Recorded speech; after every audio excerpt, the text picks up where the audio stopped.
my first term in office, I ran and successfully won my second term as the mayor of Chicago on April 7, 1987. I was beginning to win many of the people who opposed me during much of my first term.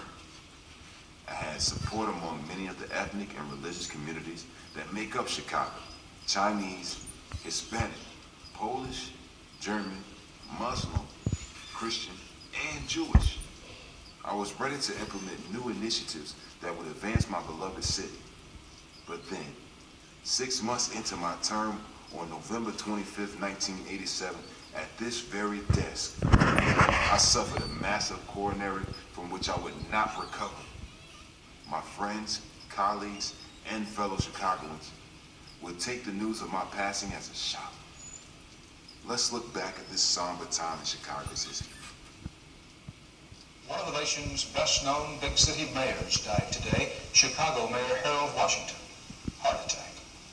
Frank Courier reports on the life and death of Chicago's first black mayor, the man who beat the old Chicago political machine.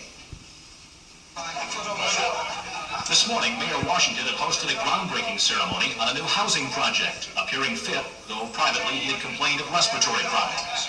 Only hours later, paramedics were rushing the 65-year-old mayor to a hospital after he had slumped under his desk unconscious during a city hall meeting. A large and emotional crowd waited outside the emergency entrance, where inside 3 cardiac teams worked with a heart-lung machine for more than 2 hours, but failed to revive him.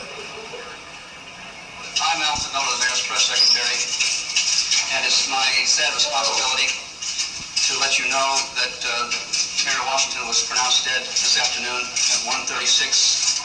Harold Washington was one of the nation's most prominent black politicians and one of the first black mayors of a major city. His sudden death sent shockwaves through the community. Oh, real sad, real sad. We lost a great man. It's just shock. My favorite hero, what can I tell you? Funeral arrangements are pending, and political experts are predicting a complex and stormy transition of power.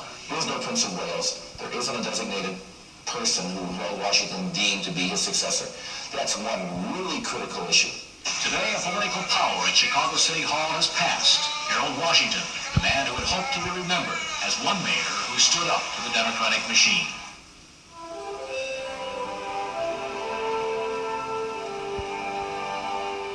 Question of a legacy.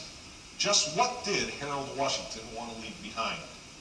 Obviously, he had no idea that death was imminent, literally days away. But he had also obviously given the question some thought. We now leave you with his thoughts. The trouble with Chicago, it is retiring. Other cities have moved away from us. Our legacy is one of clout, and we still think of it, and it's killing us. We've got to get away from it.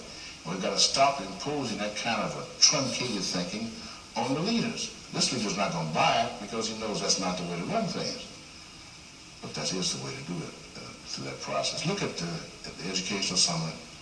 Watch as this whole parent council matter unfolds, and you will see my idea about how cities should be run in terms of solving serious problems.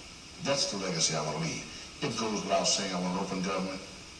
I want institutions that work. I want people to come to get work cooperatively and interdependently with each other and all those kind of things. But fundamentally and basically, you've got to get people into an idea of working together through an ordered system of give and take. He brought them into the process, is your legacy. Yes. You know, all sorts of rumors from conspiracy theorists have people believing that I was poisoned. However, autopsy reports revealed that my untimely death was from a massive heart attack. Though I have been gone for more than 20 years now, the city of Chicago has made many strides forward. Several of my initiatives and plans to bring communities together have succeeded. In my honor, there are several buildings around the city that bear my name. And those who remember me will still believe that I had a tremendous impact on Chicago. But I will admit I do miss my birds. Yeah, my birds. If it's a spring or summer day, when you leave the museum, look up at the trees in Washington Park and say hello to my green-feathered friend. Goodbye for now.